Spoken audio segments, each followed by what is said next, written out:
Goed, ons begin vandag met 'n kort reeksie oor hoe om God se stem te hoor en hoe die Here met ons praat. En nou sommer net 'n voorbeeld uit my lewe uit waaroor ek nou obviously nou nie vreeslik trots is nie. 'n Klomp van julle weet dat ek in my lewe deur 'n egskeiding is.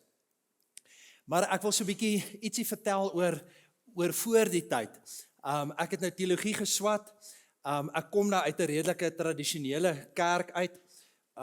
So ek het nou maar in 'n redelike tradisionele NG Kerk het ek groot geword. Maar die konsep om na God se stem te luister, dit het ek om een of ander rede ergens along the line het ek dit nie gehoor nie, of dalk het ek nie opgelet in die sonnaarskoolklas nie. Maar dit was nie regtig iets wat deel is en was van ons tradisie nie. Ek onthou ons dominee as kind dit altyd, daar was omtrent nie 'n preek wat hy dit nie gesê het nie. Sola gratia, sola fide, sola scriptura, sola Jesu Christus, sola fide. En hy het dit elke keer het hy daai 5 solas van die reformatie het hy oor gepraat en het hy ingebrand. Jy weet, ek is amper soos een van daai beeste wat jy 'n brandyster vat en dit so in jou ingebrand is, jy weet, nou dis so amper hier in my bout ingebrand. En dit gaan oor deur die geloof alleen, deur Jesus Christus alleen, deur die genade alleen, deur die woord alleen. So dis sterk fondasies in my verhouding met die Here. Maar om een of ander rede het ek nie geleer om jy moet die Here se stem hoor en dis 'n verhouding en ek het vasgehaak by al hierdie solas wat goed is en wat reg is. Maar iets van daai verhouding boontoe het ek gemis. So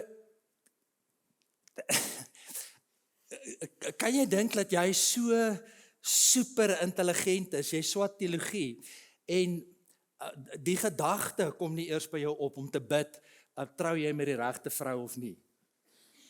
Kan jy, hier's 'n paar van julle wat nou lekker grinnik, maar kan jy dink dat jy so stomp onnosel is? Laat dit nie eers by jou opkom om te bid daaroor nie, en nie dat daar iets fout is met haar nie, en nie dat daar iets fout is met my nie, maar as ek die moeite gedoen het om bietjie met hoofkantoor te praat, dan sou hy vir my gesê het, hoorie, sy's baie oulik, en jy's baie oulik, dink ek. Maar julle twee is nie vir mekaar bestem nie. Julle twee moet eintlik eerder nie trou nie. So dit is regtig krities, en dis nou sommer net 'n embarrassing voorbeeld uit my eie lewe uit, maar dis regtig krities, dat ek en jy sal leer om die Here se stem te hoor. Want op die ou einde, dit wat ek hier doen, is nie godsdiens nie, is nie tradisie nie, is nie iets wat ek op 'n Sondag doen nie. Alles wat ek hier doen met my verhouding met die Here voed, en moet my help om makliker met hom te praat, en dat hy makliker met my praat. Ek was nou nie van plan om daaroor te praat nie. Wie van julle sukkel om saam met ander mense te bid? Steek gou die hande op.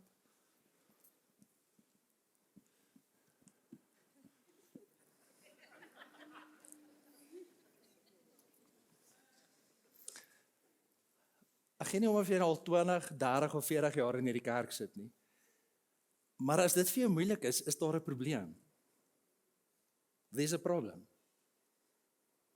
Want gebed, soos wat jy groei in jou verhouding met die Here, word soos asemhaling.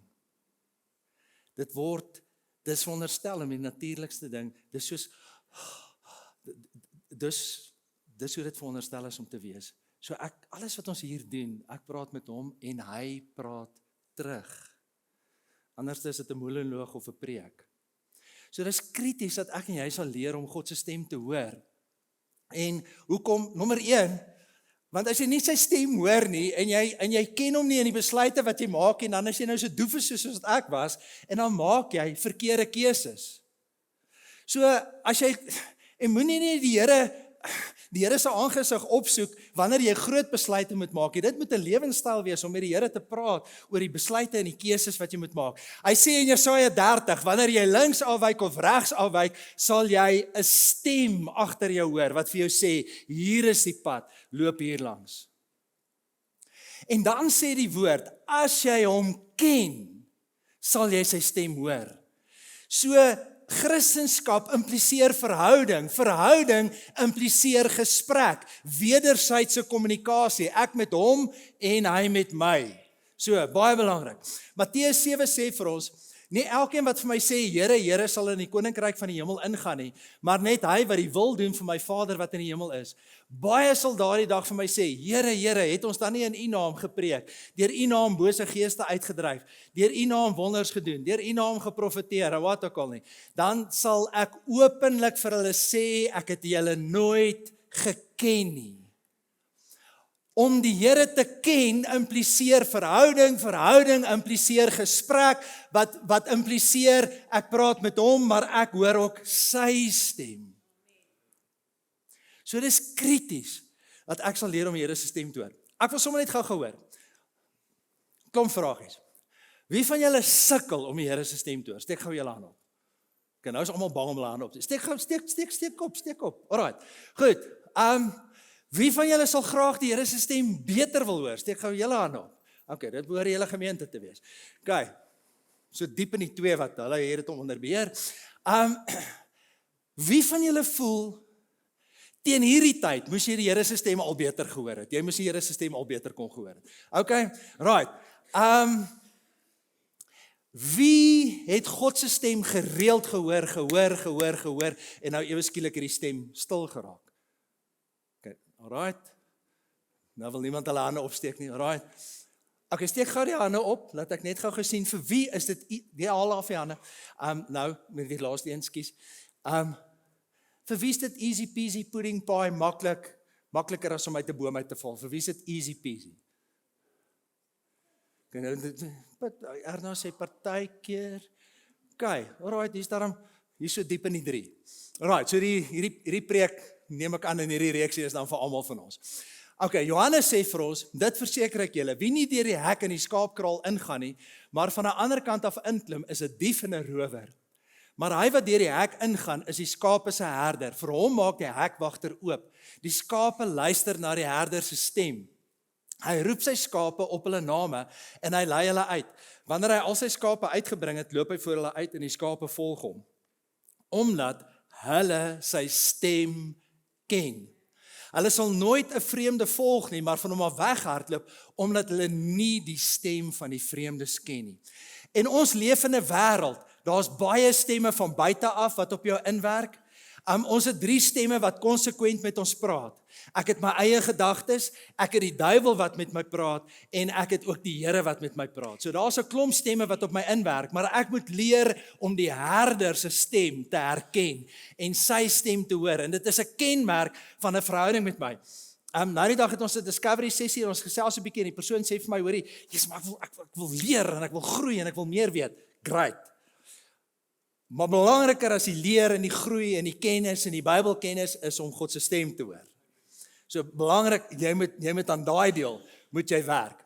Goed, maar nou is daar goeie nuus, want 'n klomp van ons het ons hande opgesteek en gesê, "Jesus, ek wil graag die Here se stem hoor. Ek moes dit al beter gehoor het. Ek wil leer om dit te hoor. Ek sukkel om sy stem te hoor, of ek het dit gereeld gehoor en nou het dit 'n bietjie stil geraak." So ons gaan kyk na 'n storie van iemand wat aanvanklik gesukkel het om God se stem te hoor, en later toe word hy een van die Here se grootste profete, soveel so dat 2 Bybelboeke in die Bybel na hom vernoem is en sy naam het. So kom, en wie se storie is dit? Yes, ja, kom ons gaan lees hom. Die seun Samuel het die Here gedien onder toesig van Eli. Die woord van die Here is in daardie tyd min gehoor, en daar was nie dikwels openbarings nie. Die eerste ding wat jy hier moet weet is, hulle het 'n hoërpriester gehad, hulle het 'n tempeldiens gehad, hulle het 'n tabernakel gehad. Samuel werk in die tempeldiens, maar die Here se stem is stil. Of eintlik, die Here praat, maar die mense hoor nie meer nie. Die mense is nie ingeplak nie, so hulle sukkel om God se stem te hoor. Eli se oë het al swak begin word, hy kon nie meer goed sien nie. Vroeg een môre het Eli nog op sy slaapplek gelê. Die lam van God het nog helder gebrand. Samuel het ook nog gelê in die tempel van die Here waar die ark van God was. En toe roep die Here na Samuel. Samuel, Samuel. Samuel het geantwoord, ek kom. Hy het na Eli toe gehardloop en gesê, hier is ek, want u het my geroep. Maar Eli sê, nee. Ek het jou nie geroep nie, gaan lê maar weer. Samuel het gaan lê.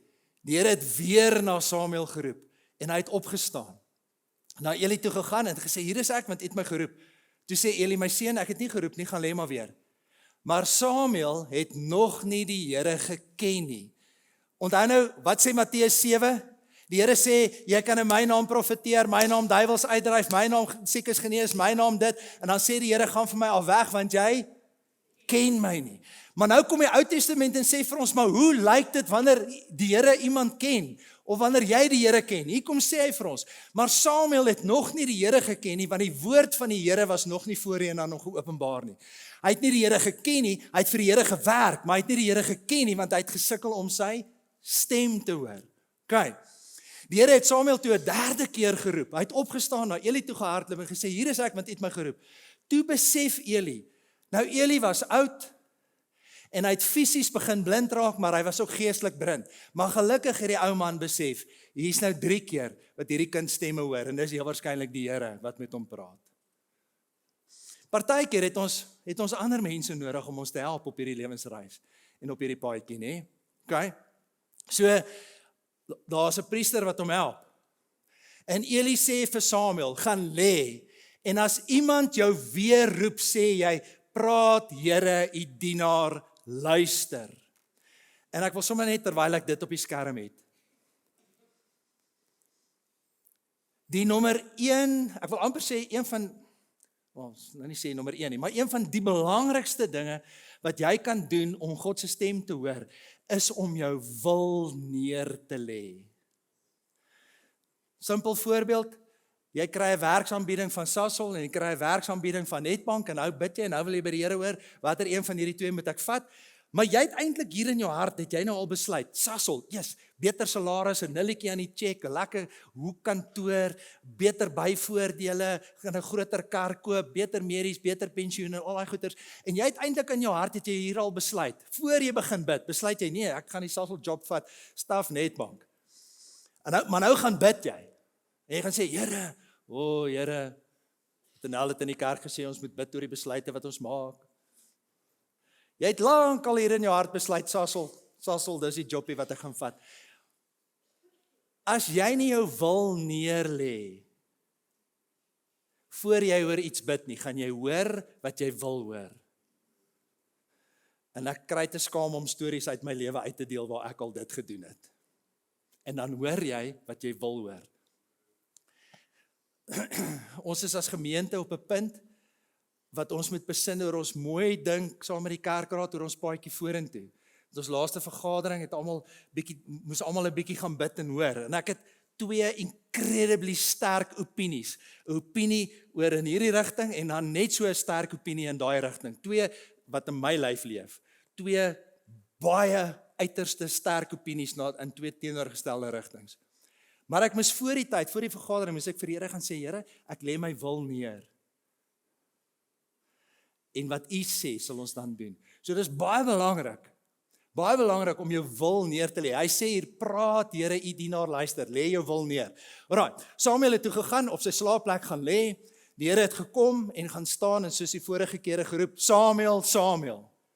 En Samuel sê, praat Here, U dienaar luister. Hoeveel keer het die Here tot Samuel genader? 4 keer. 3 keer wat hy nie gehoor het nie en 'n 4de keer. Belangrik om dit raak te sien in hierdie gedeelte wat ons lees. Sommige net vinnige vraagie. Samuel besig met die dinge van die Here, maar hy's nie besig met die Here van die dinge nie. Ek wil sommer net gou by 'n klomp van julle hoor, wat baie aktief, baie betrokke is in die gemeente. Is jy besig met die dinge van die Here, of is jy besig met die Here van die dinge? Groot verskil. Big difference. Alright, maar dis nie die preek nie. Ons gaan 3 vinnige, en ek gaan met wikkel, 3 vinnige gedagtes. Nommer 1, Jesus is die woord en praat graag. Jesus het nie verkoue, laryngitis, hy praat graag. Okay? Nommer 2, Jesus sal sorg dat jy hom hoor. En dan die derde gedagte, verwag dat Jesus met jou sal praat. So, 3 dingetjies waar ons gaan praat. Nommer 1, Jesus is die woord en praat graag. As jy Genesis 1 lees, dan staan daar in die begin het God die hemel en die aarde geskep. Die aarde was heeltemal onbewoonbaar. Dit was donker op die diep waters, maar die gees van God het oor die waters gesweef. He hovered over the earth. En toe het God gesê, laat daar lig wees. En hy praat. So ons sien, die Bybel leer vir ons, dat God het geskep deur te praat. En dan kom Johannes 1, en Johannes 1 sê vir ons, in die begin was die woord daar, die woord was by God, en die woord was self God. En Jesus word wat genoem? Jesus word die woord genoem. Nou hoor jy, ek wil net vir jou sê, as iemand genoem word die woord, het hy nie 'n probleem om te praat nie. Wil hy praat? Kan hy praat? Sal hy praat? So ek wil vir jou sê, dat as jy sukkel om God se stem te hoor, en as 'n reël nie sy stem hoor nie, is die probleem nie by hoofkantoor nie. Because he's the word. In Afrikaans sou ons gesê het, hy is nie op sy mond geval nie. Hy het nie laryngitis nie. Hy praat graag. Hy is die woord. So, okay, as ons dan min hoor, of sleg hoor, dan is daar nou 'n paar goeters. En nommer 1, jy was dalk, ek swat teologie, en ek so stomp onnosel, om nie met die Here te praat, en die Here te vra vir leiding, in die besluite wat ek moet neem nie. So miskien is jy so stomp onnosel, soos wat ek is en was, en miskien het jy net nodig om vanoggend te hoor, hoorie, ek en jy moet leer, ek moet leer om die Here se stem te hoor. En hoorie, dit begin môreoggend. Ek staan vroeg op en dan maak ek my Bybel oop. En dan as ek my Bybel oopmaak, dan doen ek dit nie uit tradisie uit nie. Dan doen ek dit nie as 'n dissipline nie. Dan doen ek dit nie as 'n gewoonte nie. Ek maak die Bybel oop en sê ek, Here, U is die woord. U praat. Here, praat met my. En dit is heel eenvoudig.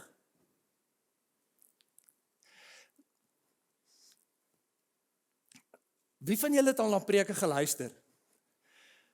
Tans, ek wil vir julle sê, ek het so 'n mooi kompliment gekry na verlede naweek. Iemand wat vir die eerste keer by die kerk was, hy sê, "Jesus, weet jy, dit was so lekker om na 2 sulke mooi blonds te luister. Maar ek sien glad nie daarna uit om Sondag na jou te luister nie."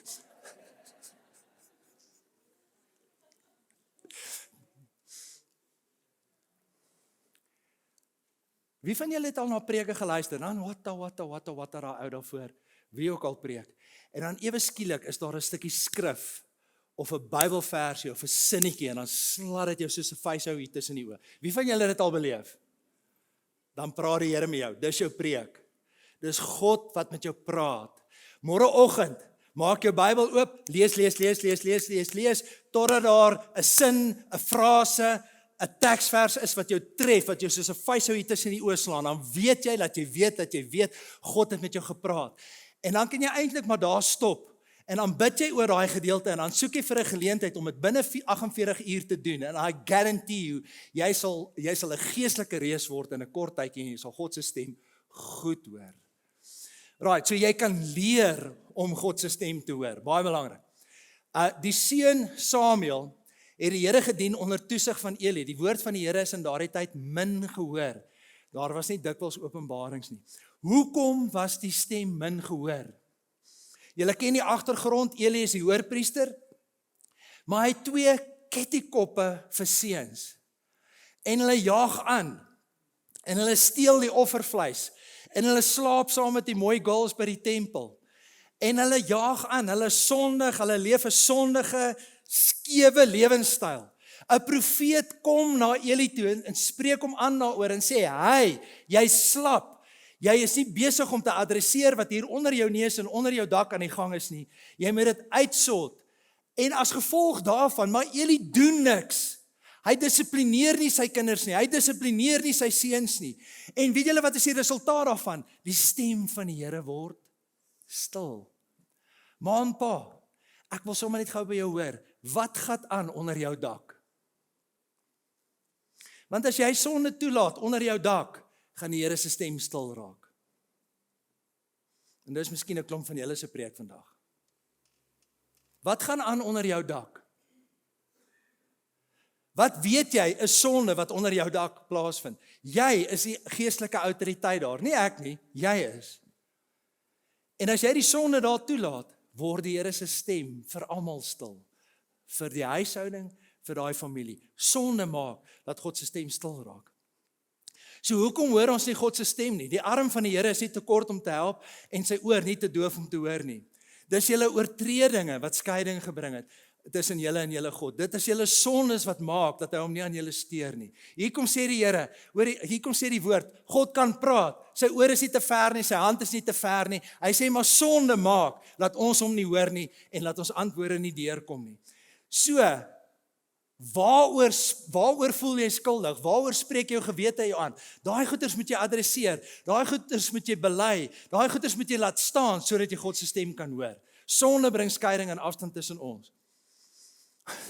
Op 'n stadium gee iemand wat, jy sal hom nou nie kan beskryf as 'n profeet nie, maar dit is baie jare terug. Iemand wat regtig, kom ons sê net noem dit nou maar 'n baie sterk profetiese bediening het, gee vir my hierdie skrif. Concerning this, we have much to say, which is hard to explain, since you have become dull in your spiritual hearing and sluggish, even slothful in achieving spiritual insight. En hy sê vir my, you have become dull of hearing. En you become dull of hearing wanneer jy iets hoor wat die Here vir jou sê en ongehoorsaam is en dit nie gaan doen nie. Dis al vir my gesê. So dan raak God se stem stil in ons lewens. Korintiërs sê, as die evangelie wat ons verkondig tog met 'n sluier bedek is dit bedek vir die wat verlore gaan. Hulle is die ongelowiges wie se verstand deur die god van hierdie wêreld verblind is, sodat hulle die lig van die evangelie nie kan sien nie. Dis die evangelie van die heerlikheid van Christus wat die beeld van God is. En hier kom sê hierdie gedeelte van ons, die duiwel kom span 'n sluier voor ons oë. Hy kom druk wortels in ons ore, hy span 'n sluier voor ons oë en partykeer het jy nodig om te bid. Here, trek daai gordyne weg, haal die wortels uit my ore uit, breek die vestingstede in my verstand af sodat ek U kan sien en kan hoor en kan beleef en kan ervaar. As jy regtig 'n pad stap saam met die Here en jy sukkel om die Here se stem te hoor, is daar dalk 'n geestelike wortel, is daar dalk 'n inwerking van die bose, van die demoniese wat jy moet adresseer en wat jy moet bind en autoriteit oorneem en jy moet breek in die naam van Jesus. Die Engels praat, die Afrikaans praat van 'n gees van bedwelming. Ek hou van wat die Engels sê, as it is written, God gave them a spirit of stupor, eyes that would not see and ears that would not hear, down to this very day. En miskien moet jy dalk net bid en vir die Here vra, Here, hier's 'n spirit of stupor wat op my inwerk, wat my blind en doof maak, wat maak dat ek lees, maak dat ek kyk en nie sien nie, luister maar nie hoor nie, lees en nie verstaan nie. Wie van julle, moenie hand opsteek nie. Wie van julle sit in die oggend en jy lees jou Bybel en dit is net so half, dis maar net nog 'n boek. As dit die geval is, dan vra jy vir die Here, trek die gordyne voor my oë weg, haal die wortels uit my ore uit, breek die strongholds. 2 Korintiërs 10:5 praat oor strongholds in your mind. Breek daai strongholds in my mind. Haal die Esegiel 36:26, haal die kliphart uit my hart uit en gee vir my 'n hart van vlees. So jy moet vir die Here vra om dit in jou lewe te doen. En luister, party van ons wil nie die Here se stem hoor nie. Want as ek nou oor 'n ding bid en hy sê vir my gaan doen X, Y en Z en ek het nie eintlik lus om dit te doen nie. So party van ons het net do not disturb bordjies op. Here, los my uit, ek's okay. Moenie met my praat nie. En rondom dit het ons ook 'n ongelooflike wanpersepsie. Hier sit Neil Martin. Hy's 'n intellektuele ou. Hy is goed met syfers.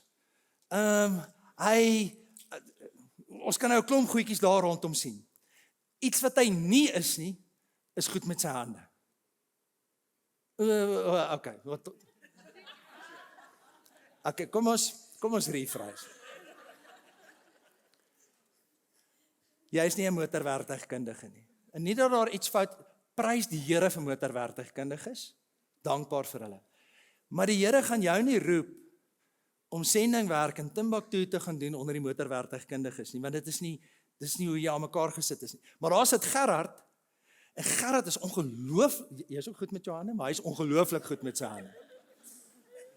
En hy kan 'n engine kap oopmaak en hy kan gou luister en hy vat hier, vat daar en hy sal vir jou sê, maak dit reg, vat dit, sort dit uit. Die Here weet hoe jy aan mekaar gesit is. Hy weet hoe jy aan mekaar gesit is. Ons is so bang, ek wil net nie oor 'n ding bid nie, want dan roep hy my om sendingwerk in Timbuktu te gaan doen. En hy weet wie jy is.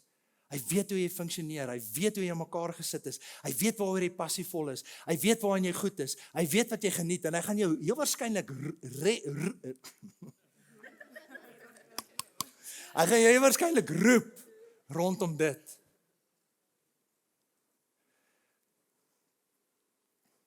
So, Samuel het nie geweet dat God praat en dat God met hom wil praat nie. Maar die goeie nuus is jy kan leer om God se stem te hoor. Ons almal kan groei en leer en verbeter daarin om God se stem te hoor. Sonde maak ons blind en doof. En luister, as ons nie luister nie, hoekom moet God dan met my praat? As God net iemand anders kies, nie op my gesin pik nie, en ek het al te veel op jou gepik. Maar as die Here kom en hy praat met, sit stil George, as die Here kom en hy praat met George, en hy praat met George, en hy praat met George, en George luister nie, weet jy wat gebeur? Die Here hou op. So as jy nie luister nie, hoekom moet hy dan met jou praat? En as George nie luister nie, dan gaan hy na Harm toe. En as Harm nie luister nie, luister, het is nou nie lekker om dit te sê nie. Ek was nie die Here se eerste keuse nie. Die ouetjie wat nou voor staan, was nie die Here se eerste keuse nie. Daar was 'n klomp ander wat gepraat het, wat nie geluister het nie. Ek was net die donkie deur wie hy praat. So as George nie luister nie, Harm nie luister nie, en Raabs luister, dan werk hy deur daai persoon. So kom ek en jy wees die mense wat luister as die Here praat. As jy nie ernstig is daaroor om die Here te dien nie, dan gaan jy ook sukkel om sy stem te hoor. Party van ons wil nie van God af hoor nie, en hopelik besef jy, ek hoop jy besef net, luister, as jy 'n finansiële brein het, en jy verstaan stelsels en markte en goeders, dan gaan die Here jou daar gebruik. Hy gaan jou nie roep om iets te doen wat jy haat en niks van hou nie. En dan breek enige demoniese magte wat jou dalk blind of dood maak. Net vinnig. Ek wil net vinnig gaan met julle praat oor die axe head principle. Hoe dit werk is, Elisa hulle het 'n profete skool, hy leer die ouens om te profeteer, hulle bou vir hulle boukwartiere. Die Israeliete het nie staal gehad nie, staaltegnologie het hulle nie gehad nie, die Filistyne het dit gehad. So nou moet hulle 'n byl gaan leen 'n byl voor builders en al die ander gawe plekke waarvoor baie van die man so lief is. En hy gaan leen 'n byl, kap met die byl, woeps, hier vlieg die byl uit sy hand uit, val die byl daar in die water. Die profeet hardloop daar na Elisa toe, meneer, Koos, groot probleme. Hoorie, ek het 'n byl geleen, die byl het in die water geval en hy sou weg en nou is ek in die moeilikheid. Jy weet, ons wil nie weer terugvoeter na die Filistyne om staal te gaan kry nie. Dis nie wat ons wil doen nie. Jong, en Elisa sê waar die byl in die water geval. En Elisa loop en hy vat 'n stok en hy gooi dit daar in die water en hier dryf die byl bo op die water. Nou lees ons hierdie storie, gaaf goed, great, oulik, wonderwerk. Wanneer dit kom by God se stem, ek moet ook nou nie weer hande opsteek nie. Wie van julle het God se stem gereeld gehoor, en nou het hy stil geraak? As God se stem stil geraak het, gaan terug na die laaste ding wat God vir jou gesê het. Elisa gaan, hy gooi die stok in die water, waar die laaste plek was waar die byl in die water ingeval het, en die byl dryf. Gaan terug na die laaste ding wat God vir jou gesê het om te doen, gaan doen dit, en jy sal weer God se stem hoor. Het julle hom? So belangrik. As God se stem stil geraak het, wat was die laaste ding wat God aan jou gesê het, gaan terug daarheen, gaan doen dit, en jy sal weer God se stem hoor. Dan, God sal sorg dat jy sy stem hoor. In hierdie gedeelte wat ons gelees het van Samuel, hoeveel keer het die Here vir Samuel geroep? 4 keer.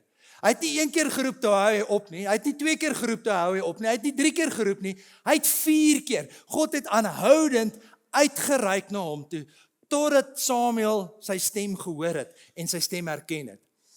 Bill Johnson vertel 'n baie mooi storie van sy seun en dis 'n foto van sy seun Eric Johnson. Nou Eric Johnson het 85 na 90% gehoorverlies in sy ore. So hy's eintlik vir alle praktiese doeleindes is hy eintlik effektief doof. Hy kan in sy een oor kan hy gehoor stukkie insit, maar in die ander oor is hy so doof, het help niks. Nou Bill Johnson sê, hy as pa neem verantwoordelikheid om seker te maak dat wanneer hy met Eric praat, dat Eric sy stem hoor. En dit is my so 'n beautiful beeld van ons hemelse Vader, wat kyk na Robin en sien, hy praat en sy luister nie, en hy praat en sy luister nie, en hy praat en sy hoor nie, en hy praat en sy hoor nie. En is dit nie wonderlik om te weet dat die Here sê, maar hy sal as pa verantwoordelikheid neem om aan te hou praat totdat Robin sy stem hoor. En ek weet nie van julle nie, maar ek love hierdie gedeelte in Samuel. Nommer 1, die Here sal aanhou praat totdat Pieter Nel luister. En die Here sal verantwoordelikheid neem om te sorg dat ek sy stem hoor. Wakker word.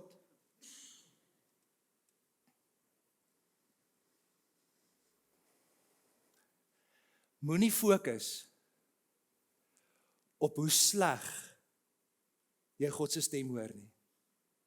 Moenie fokus op hoe jy sukkel om God se stem te hoor nie. Moenie fokus op, ek is nou al 30 jaar in hierdie kerk, ek behoort nou al 'n geestelike reus te wees, God sal verantwoordelikheid neem om jou te help hoor. Is dit nie beautiful nie? Hierdie gedeelte bemoedig my so. Dit bemoedig my so, en ek hoop dit bemoedig jou ook. So, I say, the heart to hear God's voice is much more important than the ability to hear His voice. Dit bemoedig my geweldig. Die Here het weer na Samuel geroep. Hy het opgestaan, na Eli toe gegaan, hier is ek, want hy het my geroep. Toe sê Eli, my seun, ek het nie geroep nie, gaan lê maar weer. 4 keer roep die Here na hom toe. En dan belangrik, verwag dat die Here met jou sal praat. As jy op 'n Sondagoggend kerk toe kom, dan kom jy met 'n verwagting dat die Here met my sal praat. As jy môreoggend jou Bybel oopmaak, dan begin jy lees, nie uit dissipline uit, nie uit gewoonte uit, nie uit tradisie uit nie. Jy doen dit om jou verhouding met God te voed, want jy wil tyd saam met hom spandeer. Dis lekker om sy woord te eet en te lees en te oordink en te memoriseer en te verteer, sodat ek 'n ontmoeting met my hemelse Vader kan hê, sodat ek sy stem kan hoor, sodat hy vir my die skrif vir die dag kan gee, sodat ek dit kan uitleef. So verwag. Priscilla Schreier, en ons het so 'n kort reeksie gedoen oor hoe om God se stem te hoor vorige kwartaal. Do you really expect and anticipate that the divine voice of God can be heard by you? Do you really think that He loved you enough to die for you, but doesn't love you enough to then talk to you?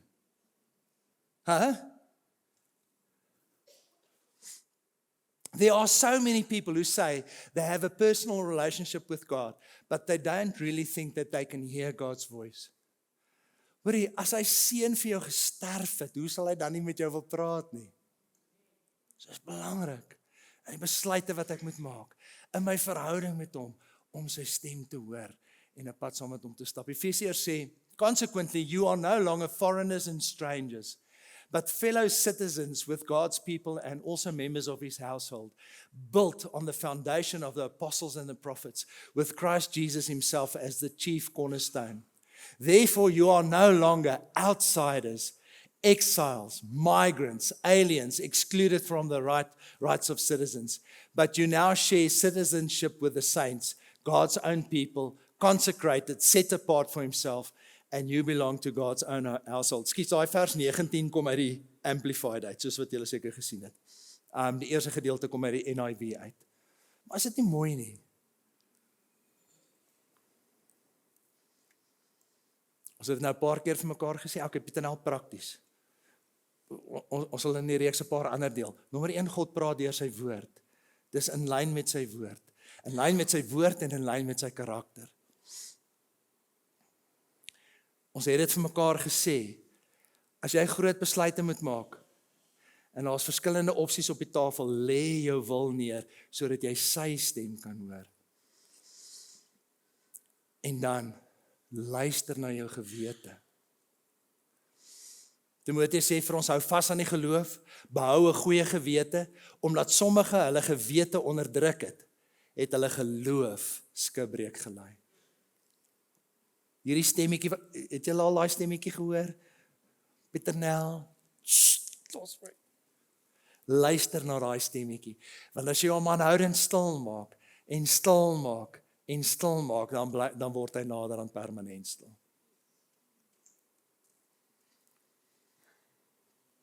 Jesus is die woord, hy praat graag. Jesus sal sorg dat jy hom hoor, hy neem verantwoordelikheid. Verwag, dat hy met jou sal praat. Ek gaan daai laaste stukkie gaan ek los.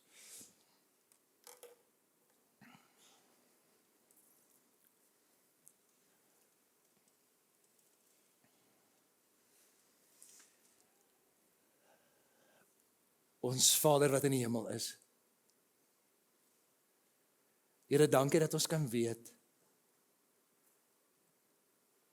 dat U nie net vir ons gesterf het en dan nie met ons sal wil praat nie. Dankie dat ons kan weet, U het vir ons gesterf.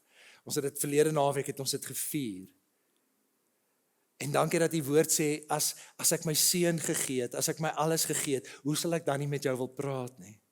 So dankie dat U met ons wil praat. Dankie dat U verantwoordelikheid neem om seker te maak dat ons U stem hoor.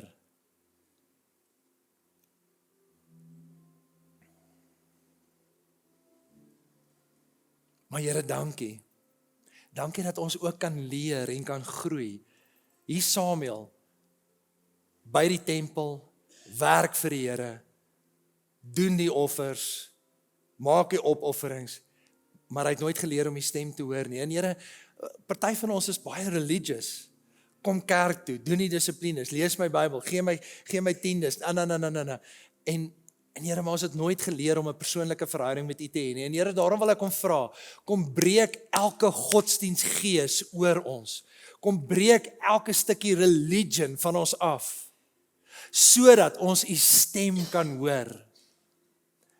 Here, en dankie dat Psalm 32 sê, ek wil my oog oor jou hou, ek wil jou leer en onderrig oor watter pad jy moet stap.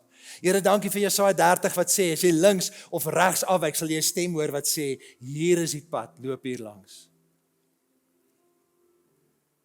Here, 'n klomp van ons het gesê, ons sukkel om die stem te hoor. 'n Klomp van ons het gesê, die stem het stil geraak. 'n Klomp van ons het gesê, ons wil graag leer om die stem beter te hoor. Here, ek bid dat ons sal groei daarin, sensitief sal word vir U teenwoordigheid, vir U gees, vir U stem. Vader, ek wil vra, haal die wortels uit ons ore uit. Here, ek wil vra, span die gordyne voor ons oë weg. Here, ek wil vra, haal die klipharte uit ons harte uit. Here, ek wil vra, die strongholds in our minds, die vestingstede in ons denke, breek dit af. Sodat ons U kan hoor, en kan sien, en kan beleef, en kan ervaar, en kan ondervind.